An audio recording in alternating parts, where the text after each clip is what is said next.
안녕하십니까. 반갑습니다.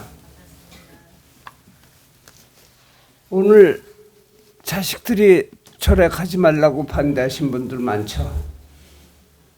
그럼에도 불구하고 이렇게 열심히 온다는 것은 부처님의 믿는 마음이 많다고 생각이 됩니다. 제가 여러분들을 만나고 이랬을 때 불교 신도로서 신심을 갖고 있다면은 작은 이야기에 흔들리지 말라는 얘기를 많이 합니다. 오늘 내가 입춘 법문을 앞서서 어저께 어떤 신도가 저한테 문자가 하나 왔어요. 뭐라고 문자가 왔느냐면 코로나 바이러스 퇴치하는 진언법 해갖고 나왔어요. 출처가 어디냐 그랬더니 달라이라마 스님이 그렇게 했다.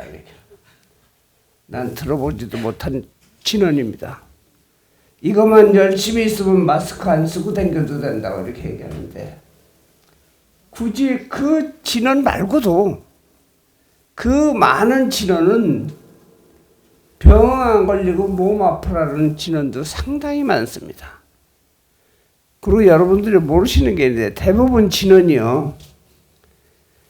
예를 들어서 수구진언, 광명진언 이렇게 돼 있으면 그거를 한글로 다 해석을 하면은 산스크리트어가 한국말하고 똑같이 돼요. 뭐냐면 광명진언하면 비로자나 부처님의 뜻에 의해서 전부 모든 것이 밝게 이렇게 비춰지길 바랍니다 하는 거예요.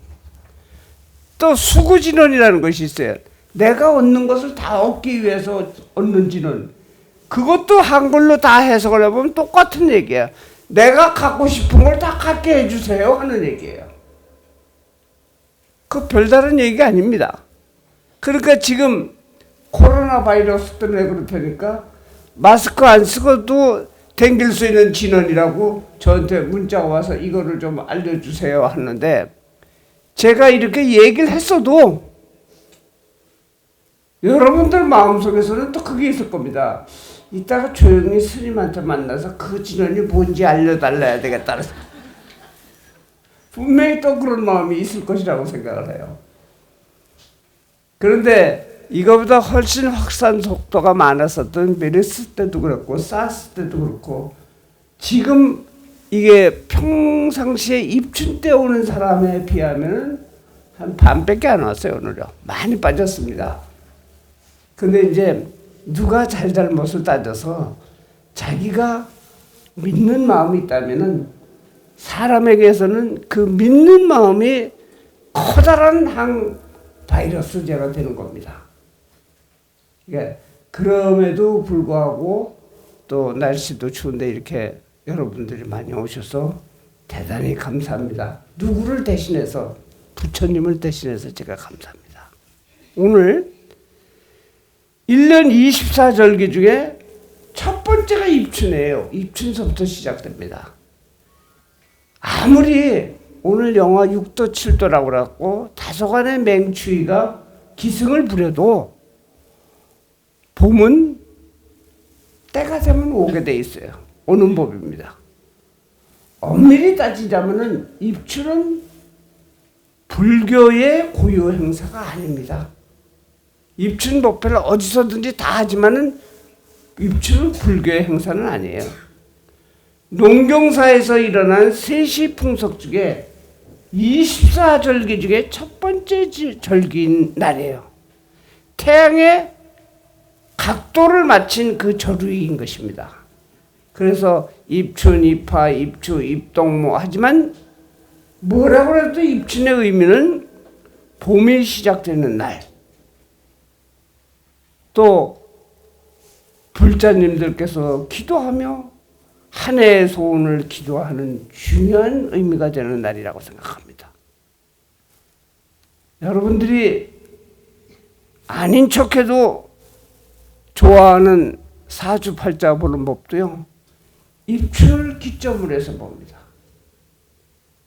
입춘 전에 난 사람은 전년도를 기준으로 넘어가고 오늘 입춘시를 지나서 난 사람서부터는 정말로 경자년의 운이 대비를 하는 거예요. 또한 입춘 때가 되면 아주 중요한 것을 얘기를 하죠. 사람들이 삼재 얘기를 합니다. 삼재, 세 가지의 띠가 9년에 한 번씩 3년 동안 어려움과 재앙을 깃든다고 하는 얘기예요. 냉정히 얘기하면 좀 비과학적이라고 생각이 됩니다. 그런데 비과학적이라 하더라도 나쁘다고 하는 것은 피해가려고 그러는 것이 인지상정입니다. 누구든지 굳이 나쁘다고 그러는데 그거를 뭐 안 피해가려고 그러지는 않습니다. 올해가 눌삼재예요. 뱀띠, 닭띠, 소띠가 작년에 들삼재고 내년에 나가고 올해가 눌삼재인데 일상적으로는 눌삼재가 그래도 좀 덜하다 이렇게 얘기하는데 꼭 그렇지만은 않아요. 어떤 사람은 날삼재를 많이 타는 사람, 어떤 사람은 들삼재를 많이 타는 사람, 또 어떤 사람이 이렇게 눌삼재를 또 많이 타는 사람이 있습니다. 누가 만든 것인지는 분명치는 않지만 12가지 띠 중에 합이 드는 3가지를 묶어서 삼재를 만들었으므로 12가지에 3가지가 있으니까 3, 4, 12 해갖고 인구의 4분의 1 정도는 언제든지 삼재에 시달리게 돼 있어요. 인구의 4분의 1 정도는. 맞던 안 맞던, 이것이 과학적으로 뭐건 안 맞던, 우리가 믿는 마음을 갖고 있는 것도 괜찮습니다. 이 유독이 삼재를 많이 타는 사람들이 있다고 그러죠. 있어요, 진짜로. 근데 그렇게 유독이 많이 타는 사람들은 나중에 시간 날 때 제가 왜 유독이 많이 타는지를 설명을 해줄게요. 올해 같은 경우에 사유축, 뱀띠, 닭띠, 소띠인데 유독이 많이 타는 사람들 내가 공개적으로 말씀드릴게요. 자기가 태어난 연월일이 있는데 연월일마다 전부 다 60갑자가 돌게 돼 있어요. 그래서 연월 일시까지 하면 4, 6이 24, 240개가 같이 돌게 있어요. 이게 굉장히 만나기가 힘든데 내가 띠로 얘기하는 소띠가 소날에 태어났다든지 소띠가 소달에 태어났다든지 소띠가 소시에 태어났다든지 이렇게 해서 이것이 많은 사람일수록 삼재에 대한 것을 많이 답니다.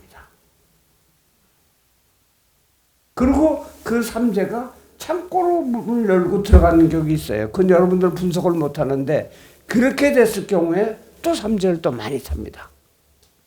내가 이제 아주 공개적으로 그 말씀드려. 그래서 삼재를 많이 타고 안 타는 사람, 이런 사람이 있어요.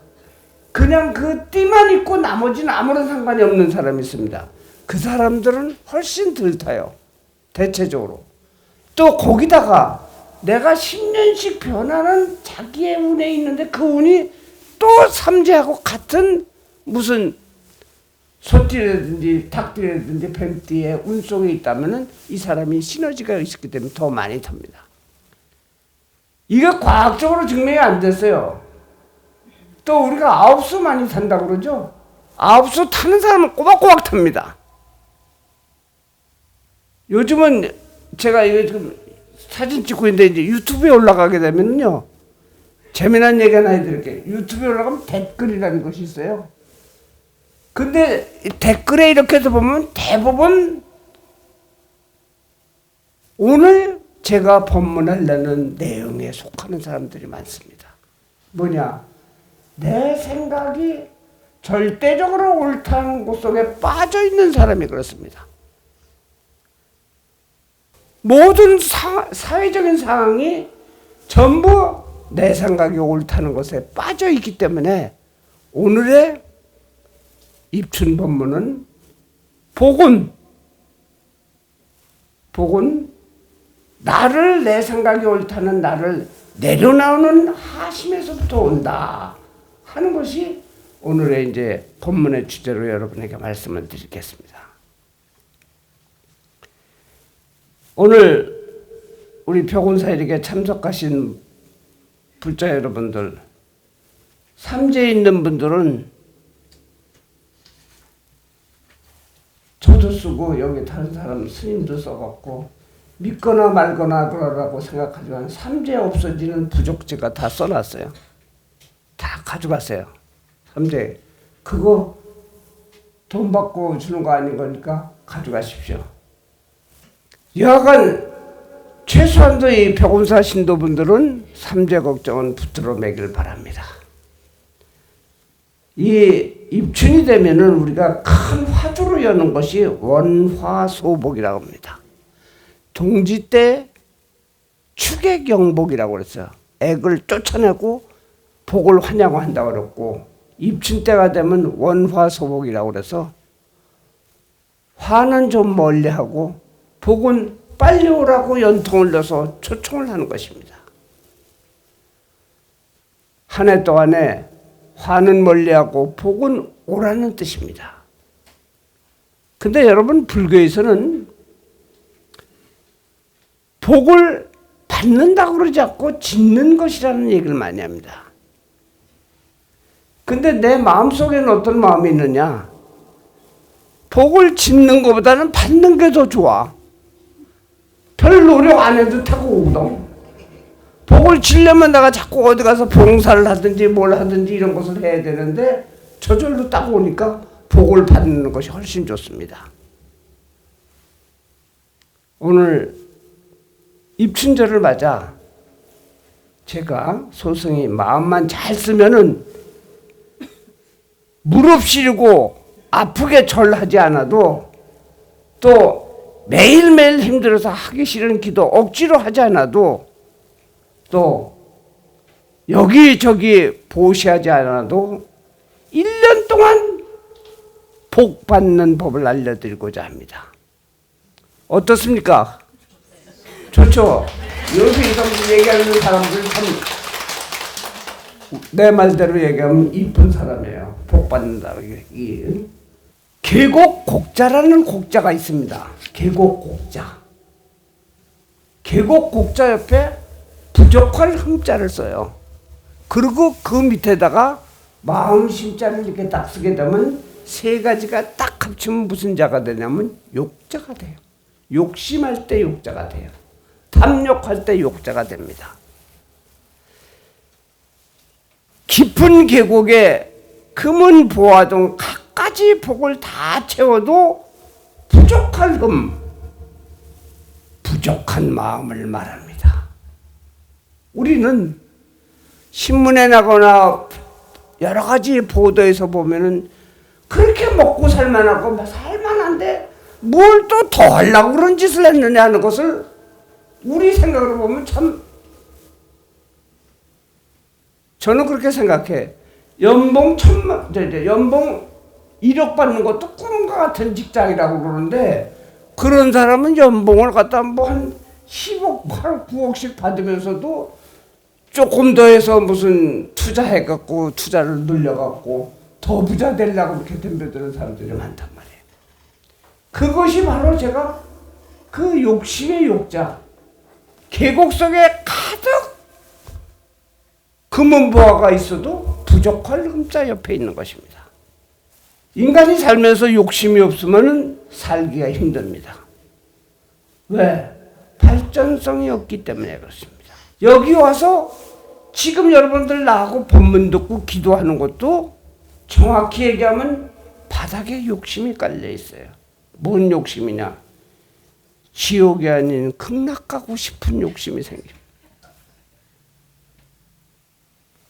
그 극락 가고 싶어갖고 불교 공부하는 거 아닙니까? 가고 싶은 거. 또 내가 갖고 싶은 거, 요거는 꼭 갖고 싶다는 것. 이루고 싶은 거. 또 이렇게 모여서 제 법문을 듣는 거, 삼재를 피하고 싶은 것도 또 욕심입니다. 이럴 때 복을 받는 방법이라는 것은 오히려 그런 욕심을 내려놓고 하심을 한번 실천해봐라. 마음을 내려놔봐라 해서 오늘은 제가 우리나라 중국판이 아니라 인도판 양귀비에 대한 설화를 하나 말씀해 드리려고 합니다. 인도에 가면 겐지스 강이 있습니다.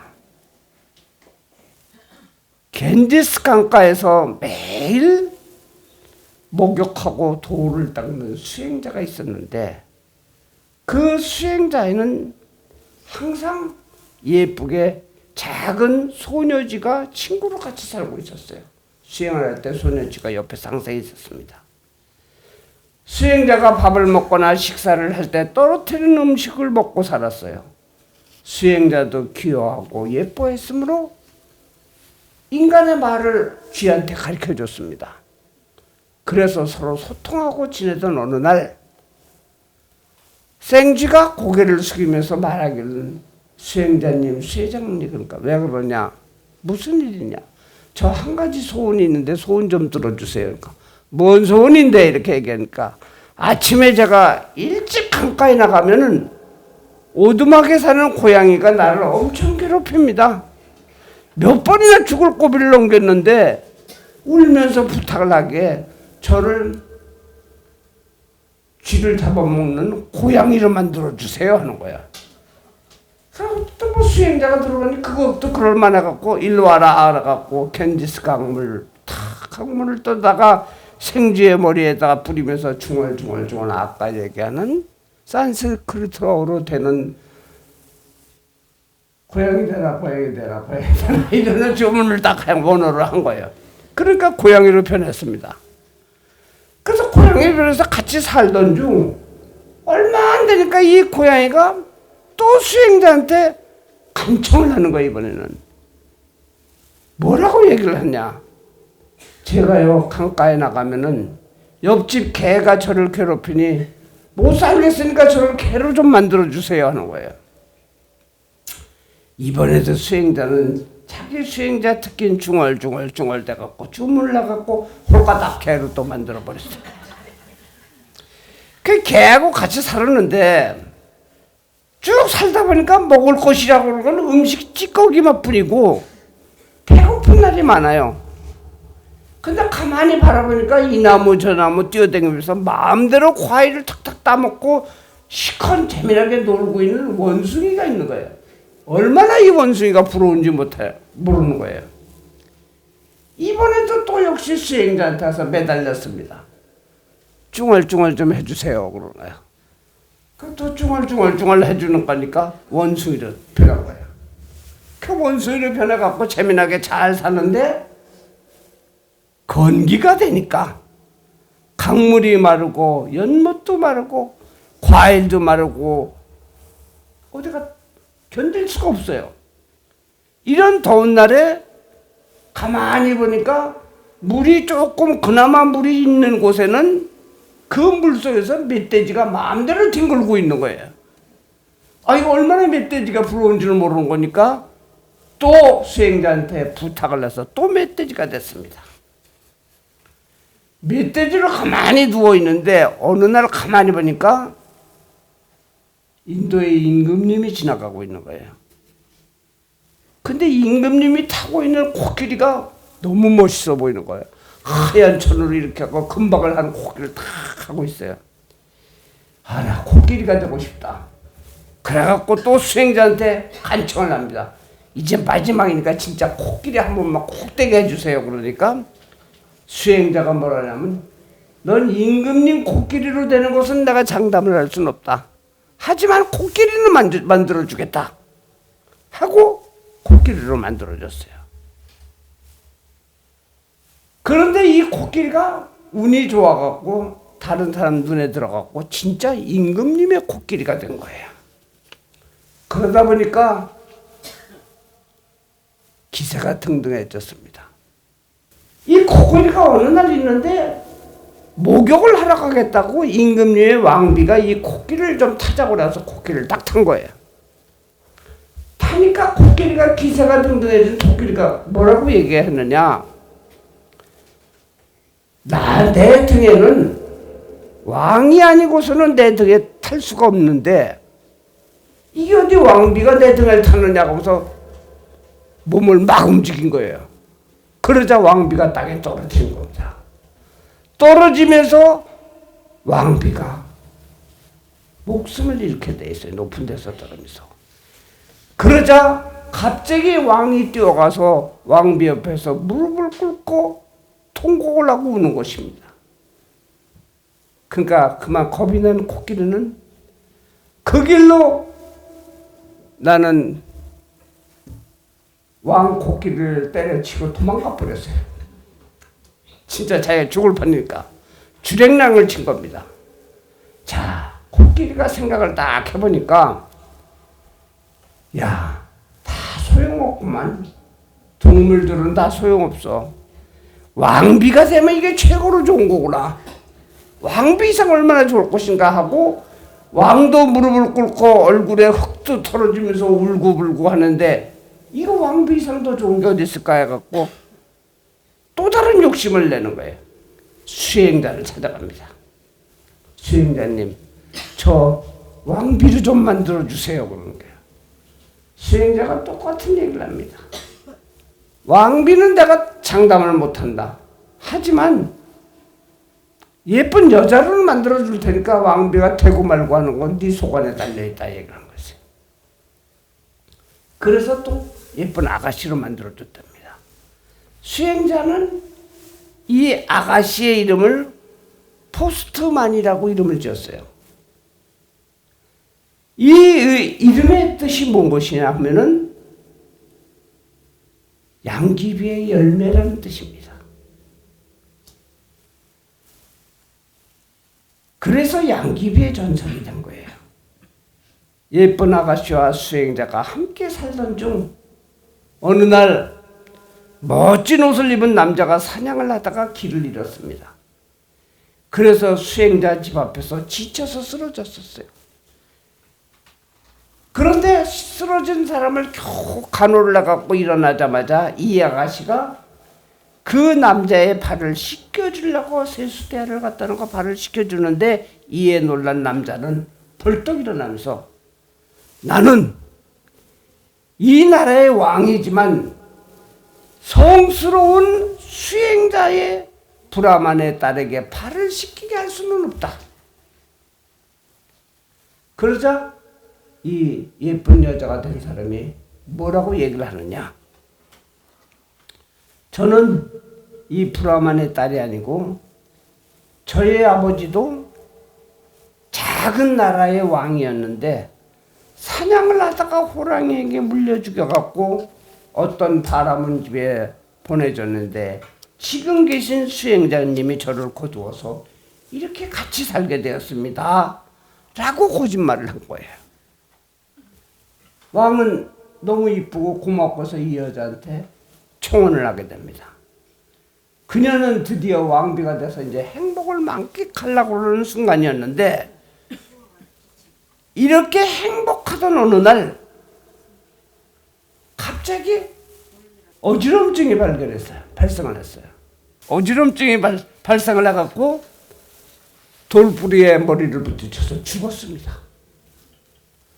왕이 슬퍼하면서 첫 번째 주인은 코끼리에 떨어져서 죽고 두 번째 부인은 돌부리에 부딪혀 죽고 슬픔에 잠긴 거예요.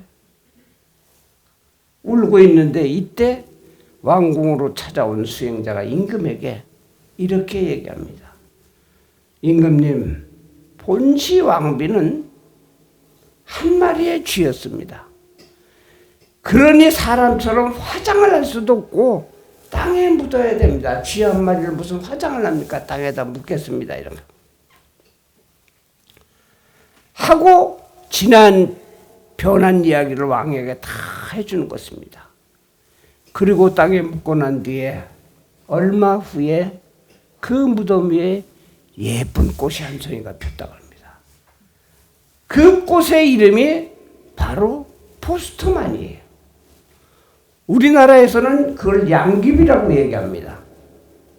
그래서 양귀비는 마약으로 갖가지 환상과 욕심을 갖게 되고 쥐처럼 뻔뻔하고 고양이처럼 욕심이 많고 개처럼 성질을 잘 내고 원숭이처럼 이나무 저나무 옮겨다니면서 옮겨다니고 멧돼지처럼 난폭하고 더러우며 코끼리처럼 자존심도 강하고 왕비처럼 기풍도 있었다고 합니다.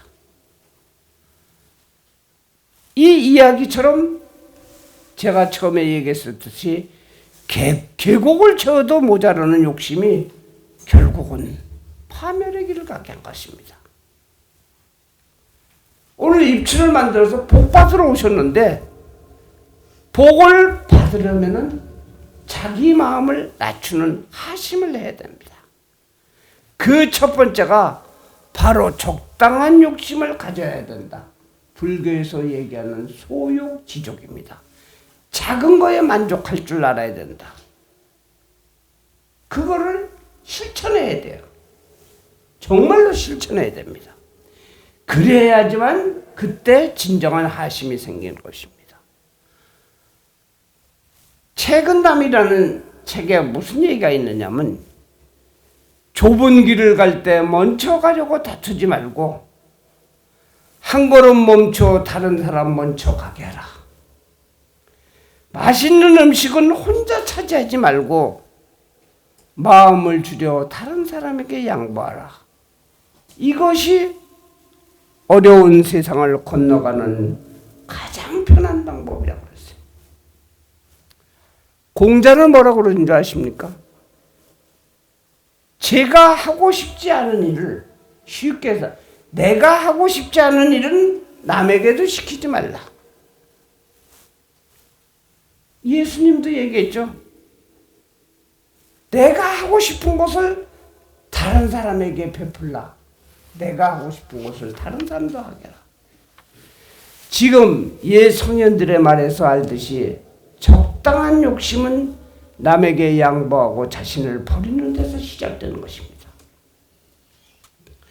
자신을 버리려면은 내 자신을 버리려고 한다면 보이는 것이 나의 욕심의 중심 쪽에 서 있는 내가 욕심을 생기는 중심 속에 서 있는 자신의 생각이 옳다고 하는 만심이라고 합니다. 교만하다고 할 때 만심을 버려야 진정한 하심이 이루어지는 것입니다. 지금 여러분들은 늘 있으면서도 바로 옆에 앉은 도반이나 바로 같은 신도들 간에서도 내 생각이 옳고 너는 잘못된 거야 이런 생각을 버려야 된다는 얘기. 자기를 버릴 때 비로소 온다는 얘기인 겁니다. 저는 여기서 그런 얘기를 많이 합니다. 우리 바깥에서도 종무소에서도 그렇고 뭐 죄를 지낼 때 숟가락을 몇 개를 꽂아야 되고 나는 이건 법이 아니고 뭐 저 퇴공할 때는 밥뚜껑을 열어야 되는지 닫아야 되는지 왼쪽으로 가서 해야 되는지 오른쪽 그런 거 없습니다. 내 마음 내키는 대로 하시고 다른 사람이 한다면 양보하시는 게 더 좋은 거예요. 수년 전에 6, 7년 전인가 7, 8년 전에 매스컴에서 공익 광고 중에서 이런 얘기가 있었어요. 이 말이 행복을 얻는 방법이다 라고 나오는데 굉장히 제 마음속에 와서 닿는 얘기를 했습니다. 지금 여러분 이 자리에 앉아서 과연 이럴 수 있을 것이냐. 하늘을 버려야지 빛을 얻고 강은 강을 버려야지만 바다를 얻는다. 꽃은 꽃을 버려야 열매를 얻는 것이다. 나는 딸을 버려야 세상을 얻는다는 얘기. 바로 이 버린다는 것을 불교에서는 큰 가르침으로 4가지 중에 하나입니다. 사무량심이라고 그랬어요. 자비희사. 자, 사랑할 자. 비, 슬프고 애처로운 마음. 희, 기쁜 마음.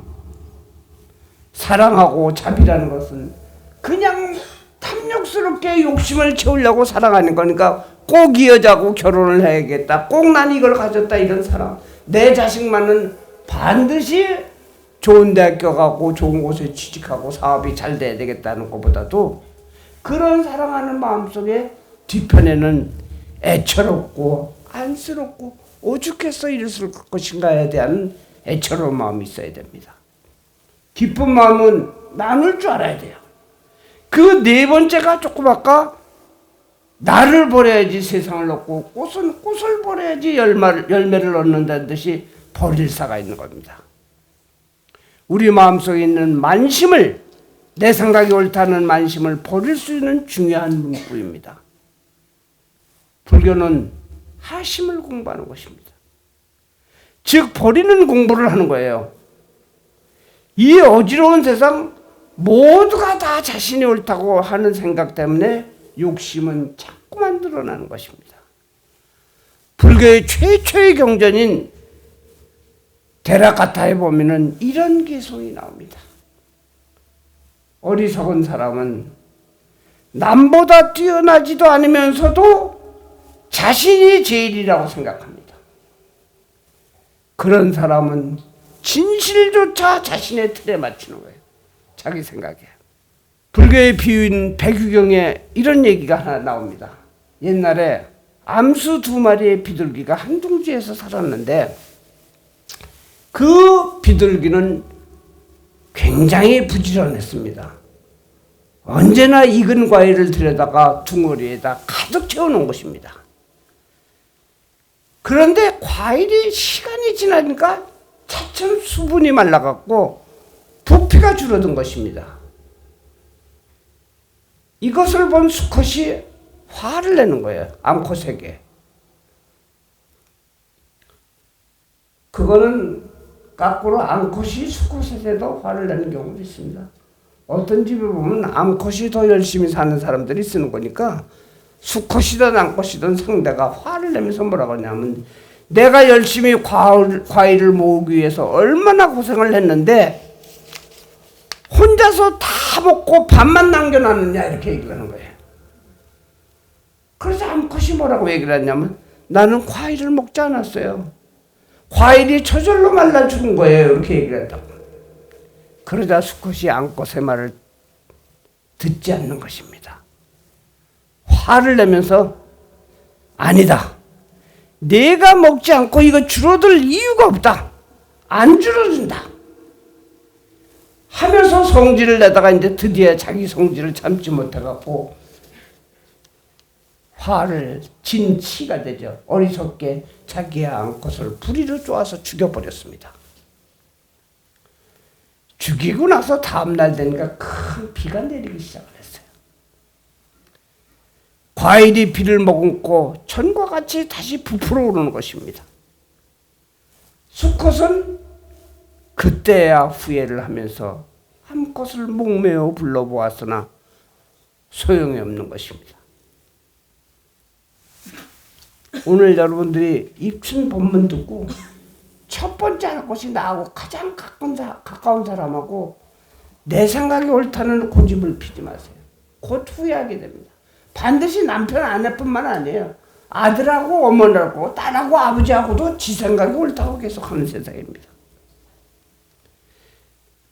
불교에서는 그런 내 생각이 옳다는 얘기를 7가지의 만심이 있다고 합니다. 7가지의 자만심의 만심이 있다.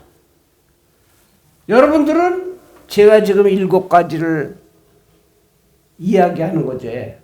어디에 속하는가를 잘 생각을 해보세요. 첫째는 그냥 만입니다. 자기보다 못한 사람에게 자기를 높이 드러내는 마음입니다. 자기가 훨씬 못한 사람한테도 자기를 높게 드러내는단 말이에요. 둘째는 과만이라고 합니다. 자기하고 똑같이 동등한 사람을 자기보다 못하다고 생각하고 그 다음에 재미나죠. 자기보다 월등 나은 사람을 자기하고 비슷하다고 얘기를 합니다. 세 번째는 만과만이라고 합니다. 남의 훌륭한 점을 인정 안 하면서도 참 요즘 세상에 이거 참 많은 세상에 뭐라면 남의 훌륭한 점, 그 사람 참 훌륭하고 대단하고 그 참 존경할 만합니다. 하지만 그 사람보다 내가 조금 더 낫다는 생각 속에 있는 거예요. 이거를 만과만이라고 합니다. 넷째는 아만이라고 그러죠. 일체의 은혜와 덕이나 이런 은혜를 잊어버리고 자기 혼자만의 힘으로 된다고 생각하고 자신만을 믿는 것입니다. 다섯째는 증상만이라고 합니다. 증상만. 아직 얻지는 못했는데 얻었다고 자기가 생각하는 거예요. 여섯째는 비만입니다. 자신이 부족한 것을 알면서도 그 부족한 거는 다 좋은데 요만큼만 부족하다고 자기 부족 정도를 작게 생각하는 것이. 끝으로 마지막에 일곱 번째는 사만이라고 합니다. 이 앞에 6가지가 다 있게 되면 이 사만으로 변해요. 이제 어떻게 변하느냐?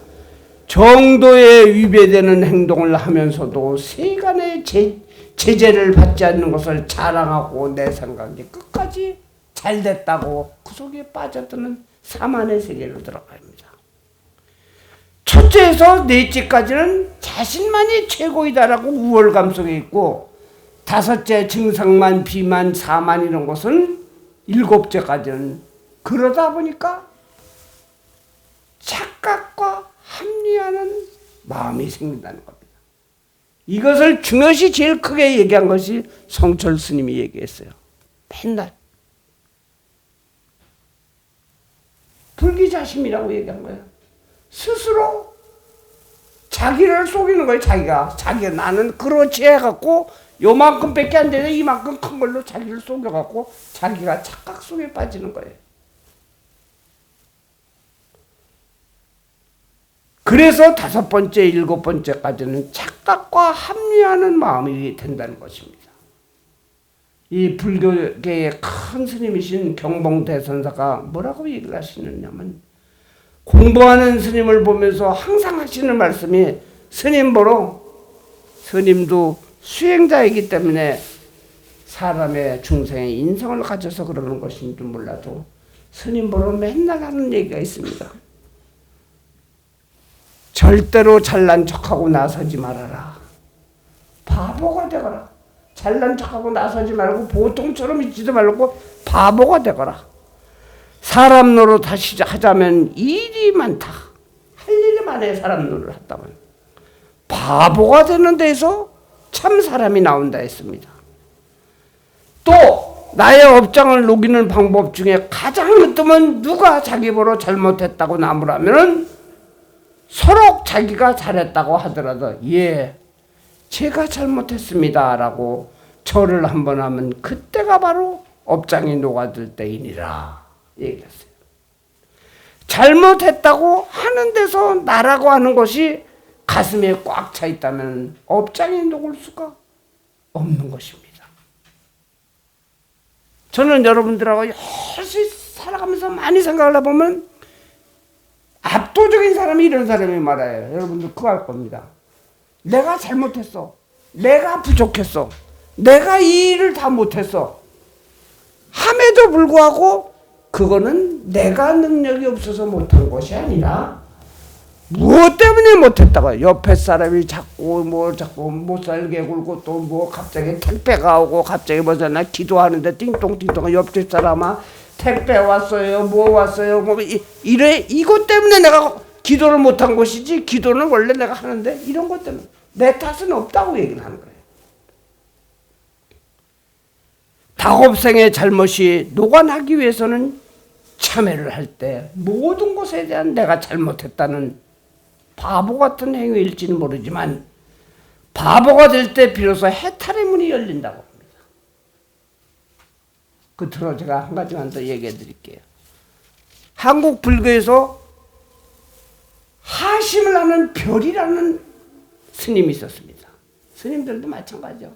어떤 스님은 맨날 보면 자랑만 하시는 스님이 있습니다. 내가 어디 가서 어떻게 불사를 하고 어디 가서 뭘 할까 전부 다 이래서 얘기하는데, 한국 불교의 가장 하심의 별이라는 벽산 스님의 이야기를 하나 해드리고 마칠까 합니다. 1987년도에 돌아가셨어요. 이 스님이 입적을 하셨는데 이 스님의 별명이 뭐였냐면 전화기 스님이었어요. 전화기 스님. 왜? 신도나 도반 스님께서 전화가 오면은 통화를 끝나고 나서 반드시 전화기를 내려놓고 안녕히 계십시오 하고 전화기에다 대고 머리 숙여서 삼배를 했답니다. 다른 스님이 스님 전화기에 대고 절을 하면은 누가 보기라도 합니까? 전화가 알아듣습니까? 하니까 뭐라고 얘기하느냐? 네, 스님 누가 보라고 하는 것이 아닙니다. 전화기에 절을 하고 나면은 내가 편해지니까 인사하는 것입니다. 이 스님은 출제가자를 막론하고 누구든지 인사를 오면 같이 삼배를 합니다. 먼저 삼배를 했다고 합니다. 불자 여러분, 오늘 여러분은 입춘을 맞아야 제일 큰 복을 받을 수 있는 하심을 하는 법을 배워야 됩니다. 그래야 복이 들어올 수 있는 자리를 비워두는 거예요. 전 자주 하는 얘기가 또 한 가지가 있어요. 맨날 농사를 질 때 논에 물을 가득 채운다고 해서 그 농사가 잘 되는 것이 아니에요. 때에 따라서 물을 빼줘야 됩니다. 비워둬야 돼요. 하심을 하게 되면은 복이 들어올 수 있는 자리를 비워두는 것입니다. 초발심 자경문에 이런 말이 있죠. 제일 유명한 얘기입니다. 법유하심자 만복자귀. 법유하심자 만복자귀. 무릇 하심하는지 아는 만복이 스스로 와서 복이 자기한테 귀한다는 이야기입니다. 하심을 가로막는 최대의 적이 오늘 7가지 얘기하는 만심입니다. 최대의 적이. 그냥 뭐 여러분들도 오늘 얘기 들었으니까 여기저기서 핸드폰에다 대고 전화하시지 마시고 항상 그런 만심을 갖도록 하세요. 오늘의 법회에 이 만심을 없애고 하심을 갖도록 해야지 복이 온다는 결론입니다. 이런 의미를 잘 간직하시길 바랍니다. 고맙습니다. 감사합니다.